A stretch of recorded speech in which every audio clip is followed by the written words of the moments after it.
പ്രിയപ്പെട്ട പ്രേക്ഷകരെ, നമ്മുടെ പ്രേക്ഷകരൊക്കെ പലയിടത്തും രാവിലെ തൊട്ടേ നല്ല മഴയാണെന്നുള്ള കാര്യം പറയുന്നു. ഇപ്പോൾ മുംബൈയിലും കനത്ത മഴ തുടരുന്നുണ്ട്. പാൽഘർ, താനെ, പൂനെ, രത്നഗിരി ഉൾപ്പെടെ 6 ജില്ലകളിൽ റെഡ് അലേർട്ട് പ്രഖ്യാപിച്ചിട്ടുണ്ട്. അവിടെ താഴ്ന്ന പ്രദേശങ്ങളൊക്കെ വെള്ളത്തിനടിയിലായി എന്നുള്ള റിപ്പോർട്ടുകൾ കൂടി വരുന്നു. അപ്പം ഈ ഒരു സാഹചര്യത്തിൽ നമുക്ക് ഇവിടുത്തെ കാലാവസ്ഥ എങ്ങനെയാണെന്ന് പരിശോധിക്കാം സ്കൈ വാച്ചിലേക്ക്.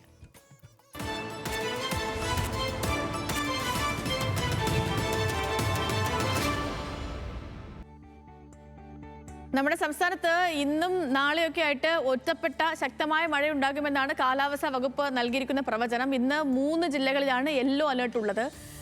കാസർഗോഡും കണ്ണൂരും കോഴിക്കോടും ഈ 3 ജില്ലകളിലാണ് ഇന്നിപ്പം യെല്ലോ അലേർട്ട് പ്രഖ്യാപിച്ചിട്ടുള്ളത്. മഴയ്ക്കൊപ്പം തന്നെ ശക്തമായ കാറ്റിനും സാധ്യതയുള്ളത് കൊണ്ട് ജാഗ്രതാ നിർദ്ദേശവും നൽകിയിട്ടുണ്ട്. മാത്രമല്ല, കാസർഗോഡ്, കണ്ണൂർ, കോഴിക്കോട് ജില്ലകളിലൊക്കെ തീരദേശങ്ങളിൽ ഉയർന്ന തിരമാലയ്ക്ക് സാധ്യതയുണ്ടെന്ന് ദേശീയ സമുദ്രസ്ഥിതി പഠന ഗവേഷണ കേന്ദ്രവും അറിയിച്ചു. മത്സ്യത്തൊഴിലാളികളും തീരദേശവാസികളും ജാഗ്രത പാലിക്കണമെന്നും അധികൃതർ നിർദ്ദേശിച്ചിട്ടുണ്ട്.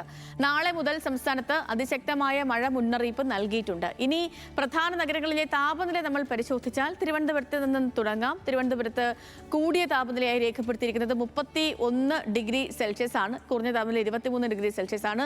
കൊച്ചിയിലേക്ക് വരുമ്പോൾ കൊച്ചിയിൽ കൂടിയ താപനില 27 ഡിഗ്രി സെൽഷ്യസും കുറഞ്ഞ താപനില 23 ഡിഗ്രി സെൽഷ്യസുമാണ്. കോഴിക്കോട് കൂടിയ താപനില 27 ഡിഗ്രി സെൽഷ്യസും കുറഞ്ഞ താപനില 23 ഡിഗ്രി സെൽഷ്യസുമാണ്. അതേപോലെ തന്നെ ഏറ്റവും ഒടുവിൽ കണ്ണൂരിലേക്ക് പോയാൽ 29 ഡിഗ്രി സെൽഷ്യസ് ആണ് കണ്ണൂരിലെ കൂടിയ താപനില, കുറഞ്ഞത് 21 ഡിഗ്രി സെൽഷ്യസുമാണ്. അപ്പം ഇങ്ങനെയാണ് ഇന്നത്തെ കാലാവസ്ഥ വിശേഷങ്ങൾ പരിശോധിക്കുമ്പോൾ ചൂടൊക്കെ നന്നായി കുറഞ്ഞിട്ടുണ്ട്. 10, 27, 26 ഡിഗ്രി സെൽഷ്യസ് എന്നൊക്കെ പറഞ്ഞാൽ മനുഷ്യന് വലിയ തട്ടുകടന്നും ഇല്ലാതിരിക്കുന്ന നല്ല അന്തരീക്ഷമാണ്. ഒപ്പം തന്നെ മഴയും പ്രതീക്ഷിക്കണം.